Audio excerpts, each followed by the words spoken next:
Ada cinta yang terlambat diucapkan. Dan ada pesugihan yang menagihnya. Malam ini, dua hati yang saling mencintai akan diuji oleh ritual yang tidak pernah mengizinkan siapapun pulang tanpa memberikan sesuatu. Bagas dan Nara sudah 3 tahun menjadi rekan kuliah dan sahabat terdekat. Sahabat. Hanya sahabat. Walau keduanya menyimpan rasa yang tidak pernah berani mereka ucapkan. Bagas menyukai Nara sejak pertama kali mengenalnya. Kehangatannya, ambisinya, dan perhatiannya. Nara pun juga demikian, ia juga menyukai Bagas. Ketulusannya, keberaniannya, dan cara dia melindungi diri Nara tanpa ragu. Namun mereka sama-sama takut. Takut kehilangan sahabat. Takut yang diucapkan tidak kembali. Takut hubungan hancur karena harapan yang salah. Dan itulah yang membuat mereka tidak tahu bahwa sebuah tragedi sedang membuka mata untuk mereka. Untuk tugas akhir jurusan, Bagas dan Nara memilih tema kasus pesugihan modern di Jawa Timur, studi ritual kandang bubrah. Kandang bubrah adalah salah satu pesugihan paling tua. Tidak terkenal seperti babi ngepet atau pesugihan tuyul, tapi jauh lebih gelap. Dalam kepercayaan masyarakat lama, ritual dilakukan dalam rumah kosong yang dibiarkan rusak. Pelaku harus memberikan bagian tubuh tertentu. Tumbal tidak ditentukan oleh pelaku, tapi oleh sesuatu yang memilih sendiri korbannya. Keduanya fiksi. Itulah yang mereka pikirkan. Sampai satu narasumber memberikan alamat lokasi rumah ritual yang konon masih aktif. Bagas yang ragu. Nara yang penasaran. Dan mereka memutuskan pergi. Untuk meneliti. Untuk tugas. Untuk alasan yang tidak seharusnya. Rumah itu berada di tengah kebun tebu yang sudah lama terbengkalai. Pagar patah. Daun kering menumpuk. Ket tembok terkelupas. Namun ada hal aneh. Lampu depan menyala redup. Bau kemenyan masih hangat. Pintu tidak terkunci. Lantai penuh garis-garis ritual yang masih jelas. Nara berbisik. Seperti baru digunakan semalam. Bagas menelan ludah. Sudah, kita foto saja. Lalu, bruk. Pintu menutup sendiri. Lampu mati. Bagas memegang lengan Nara yang hampir terjatuh karena terkejut. Namun, ketika ia menoleh, ada bayangan hitam berdiri di ujung ruangan. Tinggi, kurus, hanya memiliki satu mata merah di tengah wajah. Diam, mengamati. Nara menjerit ketakutan. Bagas menariknya keluar. Tapi bayangan itu menghilang. Seperti ditiup angin. Sepulang dari rumah itu, mimpi buruk mulai mengikuti Bagas. Setiap malam, bayangan hitam itu muncul dalam mimpinya. Terkadang berdiri. Terkadang merayap mendekat. Terkadang berbisik. 3 hari lagi. Bagas tidak ingin membuat Nara ketakutan. Sehingga, ia lebih memilih untuk tidak menceritakan mimpinya itu kepada Nara. Namun, ternyata, Nara juga mengalami mimpi yang serupa. Seseorang harus menggantikan. Ketika mereka bertemu, keduanya terkejut saat tahu mimpi mereka sama. Dan pada hari keempat, mereka menerima pesan dari nomor tak dikenal. Malam kelima, salah satu dari kalian harus datang. Bagas gemetar. Wajah Nara pucat. Ada seseorang yang ingin salah satu dari mereka menjadi tumbal. Sejak pesan itu datang, dunia Bagas berubah. Bayangan di lantai mulai memanjang sendiri. Cermin menampilkan wajah yang bukan wajahnya. Suara langkah terdengar mengikutinya dari belakang walau ia sendirian. Nara pun mengalami hal serupa. Pintu kamarnya terbuka sendiri. Aroma darah muncul setiap pukul 3 pagi. Di jendela, selalu ada sidik jari yang tidak ia kenal. Mereka bertemu keesokan harinya. Nara berkata pelan, "Bagas, kalau salah satu dari kita harus jadi tumbal, aku." Bagas langsung memotong. "Jangan. Jangan kamu. Jangan pernah bilang begitu." Nara hampir menangis. "Aku nggak mau kamu yang kena." Mereka saling menatap. Saling ingin. Saling takut kehilangan. Namun, bayangan itu selalu muncul di belakang mereka. Mengawasi. Menghitung waktu. Pada malam keempat, Bagas menemukan amplop di depan pintunya. Isinya, foto dirinya tidur. Foto Nara tidur. Foto rumah pesugihan. Dan satu kalimat. Satu harus datang. Satu harus mati. Satu harus menyaksikan. Bagas membuang amplop itu. Namun, ketika ia membuka pintu lagi, amplop itu kembali berada di lantai. Dengan tulisan berbeda. Bagas terpilih. Bagas ingin kabur. Ingin berpura-pura. Ingin melupakan semuanya. Namun, ia tahu. Ia tidak bisa melarikan diri dari sesuatu yang sudah memilihnya. Keesokan harinya, Bagas memutuskan untuk menjauh dari Nara. Ia menghapus chat. Ia menghindar. Ia berbohong. Ia ingin melindungi Nara. Jika ia pergi sendirian ke rumah pesugihan itu pada malam kelima, setidaknya Nara selamat. Namun, Nara tidak bodoh. Ia mencari Bagas ke kosnya. Ia menangis. Ia memohon. "Bagas, jangan jauhin aku. Kamu kenapa? Kita hadapi ini bareng-bareng." Bagas tidak kuat menatapnya. Ia memalingkan wajah. "Maaf, Nar, aku nggak mau kamu ikut terseret." Nara menggenggam tangannya. "Bagas, kalau kamu pergi sendirian, tumbalnya bakal aku." Bagas terpaku. "Kenapa kamu bilang begitu?" Nara menunduk. Suaranya pecah. "Karena aku sayang sama kamu, Gas. Kalau kamu hilang, aku juga hilang." Untuk pertama kalinya, Bagas menangis. Namun, keputusan sudah diambil. Bagas pergi sendirian malam itu. Pukul 00. Bagas kembali ke rumah pesugihan Kandang Bubrah. Angin tidak bergerak. Udara beraroma darah anyir. Lampu berkedip-kedip. Rumah itu sedang menunggunya.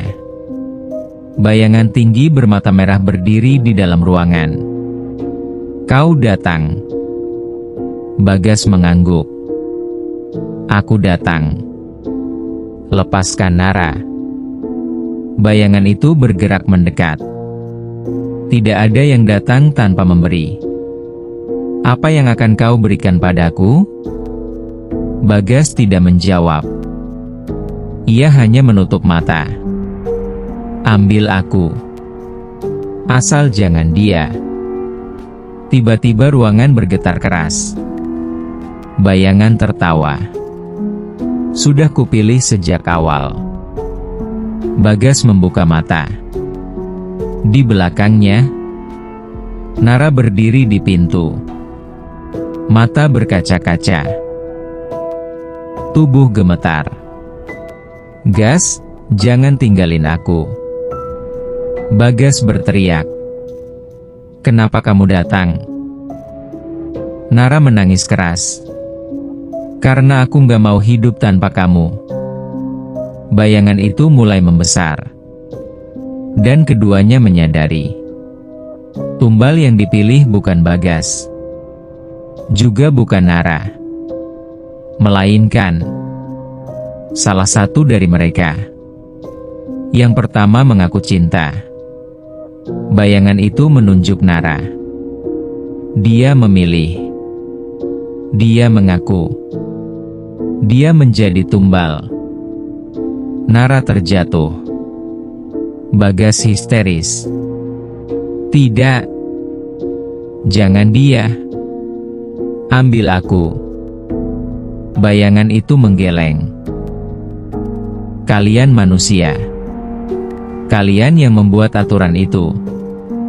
Cinta menjadi tumbal. Untuk cinta yang tidak diucapkan." Nara mulai ditarik bayangan. Tangannya meronta. "Bagas, tolong, aku takut." Bagas berlari. Memeluk tubuh Nara. Menariknya. Namun, bayangan itu menutup seluruh ruangan. Meremas cahaya. Dan suara terakhir yang terdengar adalah, "Aku mencintaimu, Nara." Suara Bagas. Untuk pertama kalinya, suara Bagas mengguncang ruangan ritual itu. Cahaya yang semula diremas bayangan tiba-tiba berdenyut. Seolah ucapan itu, kata yang tertahan selama puluhan bahkan ratusan hari, memukul sesuatu yang tak terlihat. Bayangan besar itu berhenti menarik Nara.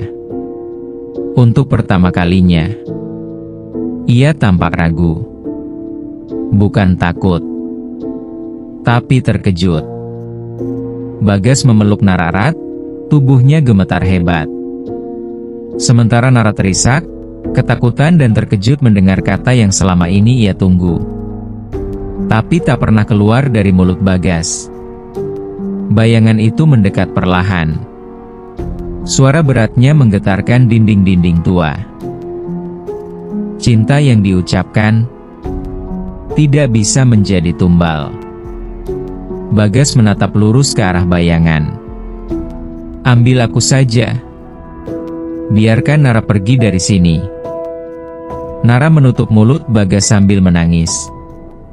"Jangan, jangan Bagas, jangan lakukan itu." Bayangan itu bergerak lebih dekat. Dan ribuan wajah yang tersembunyi dalam kegelapan mulai bermunculan satu persatu. Mengenali Bagas. Membaca hatinya. "Kau hanya takut kehilangan, bukan berani memberi." Bagas terdiam. Bayangan itu benar. Selama ini, Bagas tidak bicara. Karena takut hasilnya akan menyakiti mereka berdua. Namun, saat melihat Nara ditarik paksa, ia baru sadar. Diamnya adalah dosa. Bayangan itu meraihnya dengan tangan gelap. Nara berteriak, "Jangan sentuh dia." Teriakannya menggema seperti dua suara sekaligus. Seolah ada sesuatu dari dalam dirinya yang ikut berbicara. Bayangan itu menatap Nara. "Kalau kau tidak ingin dia jadi tumbal, silakan gantikan dia." Tubuh Nara melemas. Bagas membentaknya. "Jangan. Nara, jangan." Namun, bayangan itu menyeringai menyeramkan. "Lihat. Beginilah pesugihan kalian. Cinta yang tidak diucapkan.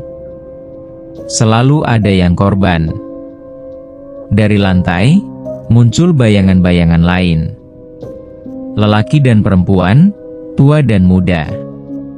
Semua korban pesugihan bertahun-tahun lalu. Mereka menangis tanpa suara. Nara menatap Bagas. Air matanya mengalir deras. Bagas, aku selalu cinta kamu. Sejak awal kuliah, tapi aku takut merusak semuanya. Bagas memegang kedua pipi Nara. Nara, aku juga. Aku bodoh.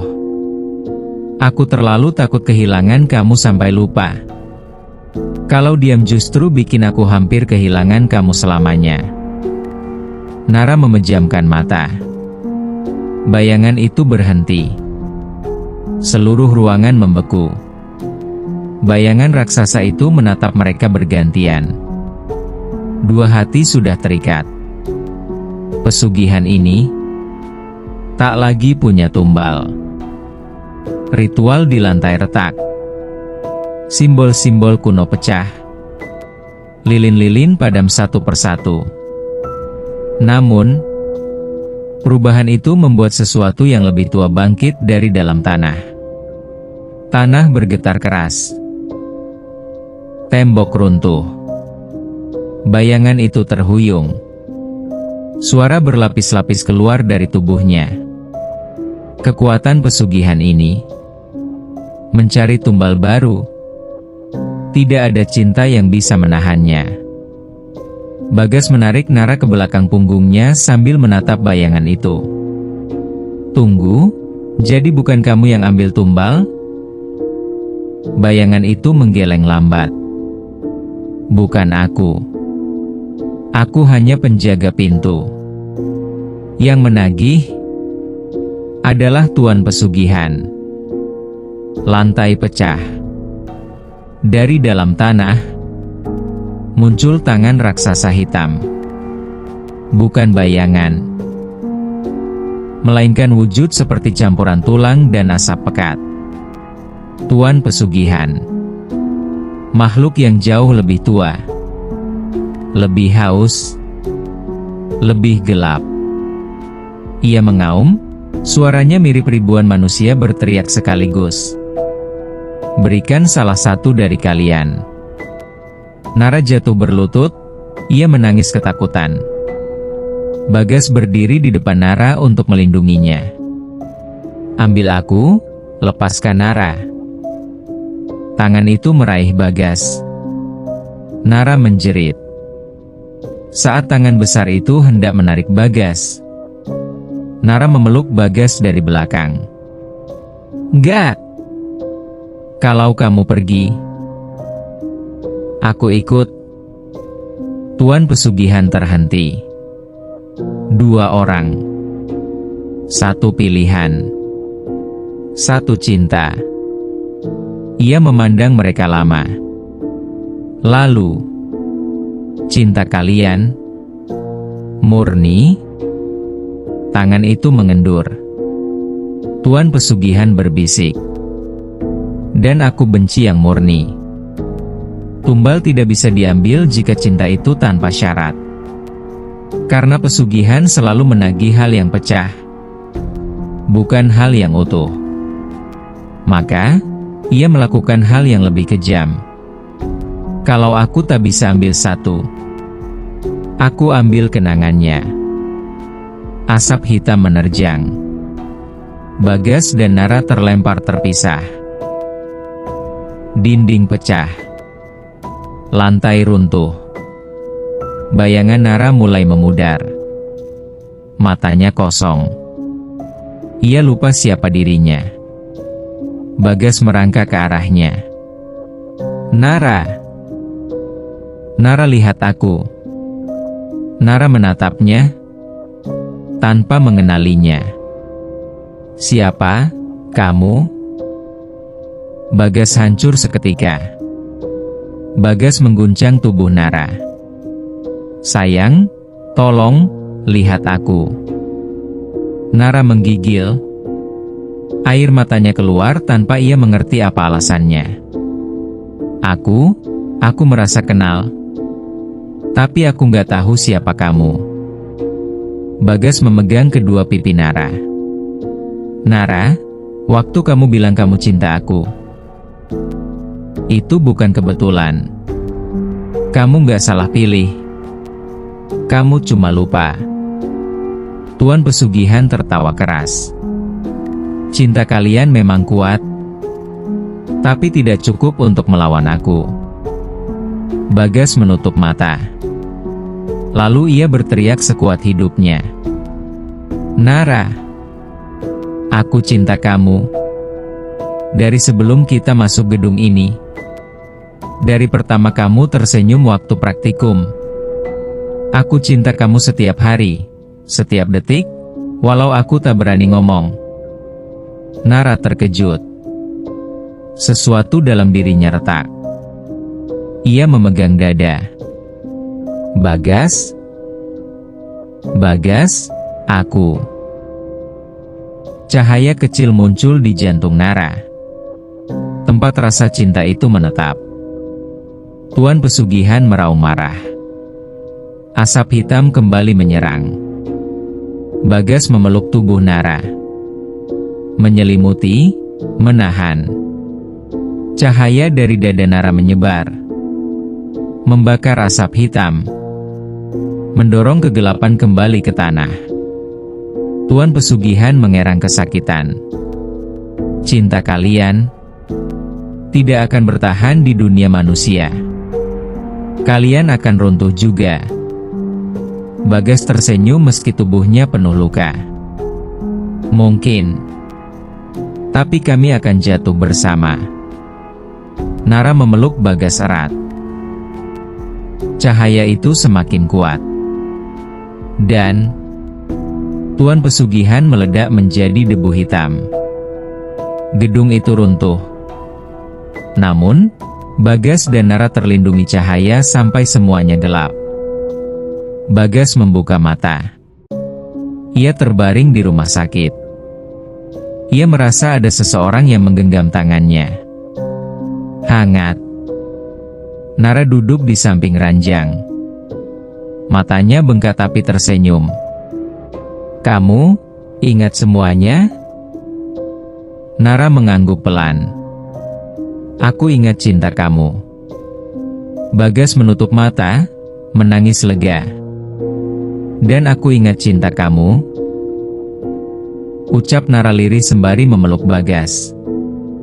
Polisi menemukan gedung itu runtuh. Tidak ada jejak ritual. Tidak ada tanda pesugihan. Hanya 2 mahasiswa yang pingsan di tengah puing. Dokter menyebut mereka selamat karena keajaiban. Tapi Bagas dan Nara tahu. Mereka diselamatkan sesuatu yang lebih besar dari keajaiban. Mereka diselamatkan oleh keberanian untuk bicara yang selama ini mereka kubur. 2 bulan kemudian, Bagas dan Nara duduk di taman kampus. Bagas memandang Nara, lalu meraih tangannya. Aku gak mau diam lagi. Aku cinta kamu. Dan aku mau kita jalan bareng, hidup bareng. Nara tertawa kecil sambil menyentil hidung Bagas. Kamu telat ngomongnya. Aku sudah milik kamu dari lama. Mereka saling memeluk. Di kejauhan, angin malam berhembus. Dan di antara tiang-tiang tua kampus, sesuatu berbisik. Tumbal. Diakhiri oleh cinta yang diucapkan. Kali ini, tanpa dendam. Hanya restu. Tidak semua kutukan lahir dari dendam. Beberapa lahir dari cinta yang tidak pernah berani diucapkan. Bagas akhirnya berani membuka suaranya. Dan malam itu, kegelapan akhirnya berhenti mencari mangsa. Sampai jumpa di kisah berikutnya, di mana cinta, dosa, dan bayangan takkan pernah benar-benar pergi.